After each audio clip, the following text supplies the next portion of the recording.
Bonjour à toutes et à tous, bienvenue sur la chaîne YouTube expert-rémunération.com. Dans cette vidéo, nous allons analyser les impacts de la prime d'impatriation. Alors, l'article 155B du Code général des impôts permet aux salariés rentrant dans le champ d'application des impatriés de bénéficier d'un abattement spécifique de 30% sur leur rémunération assujettie à l'impôt sur le revenu, et ce pendant 5 ans. Les bénéficiaires éligibles sont les dirigeants salariés, les cadres salariés, les sportifs de haut niveau, recrutés par des entreprises françaises provenant de l'étranger.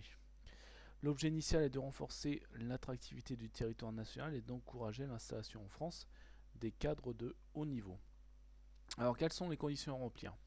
Les personnes concernées ne doivent pas avoir été fiscalement domiciliées en France au cours des 5 années civiles précédant celle de leur prise de fonction. Sont concernés dans les sociétés anonymes le président du conseil d'administration, le directeur général délégué, les administrateurs provisoirement délégués, le membre du directeur ainsi que tout administrateur ou membre du conseil de surveillance chargé de fonctions spéciales. Dans les SARL sont concernés le gérant minoritaire ou égalitaire. Dans les autres entreprises ou établissements passibles de l'impôt sur les sociétés, sont concernés les dirigeants soumis au régime fiscal des salariés. Donc prenons comme illustration un joueur de foot d'un grand club français, le PSG pour ne pas le citer, dont la rémunération nette de charges est de 13 millions d'euros. On peut s'apercevoir que le coût global, le budget du club est de 18 600 000 euros pour ce joueur. La prime d'impatriation s'élève à 4 millions d'euros, ce qui génère un impôt sur le revenu de 3 830 000 euros, un salaire net de 9 169 000 euros après impôt, et donc une efficacité après impôt de 49,11%. Si ce joueur n'était pas éligible à la prime d'impatriation, le coût global reste le même pour le club.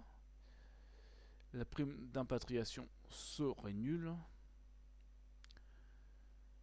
L'impôt sur le revenu serait de 5 480 000, soit un salaire net après impôt de 7 519 000 dans ce cas, au lieu de 9 069 000 dans l'autre cas, d'où une efficacité immédiate de 40,27%, ce qui représente sur 5 ans une économie d'impôt de 8 400 000 euros, soit pour le joueur, soit pour le club, le cas échéant.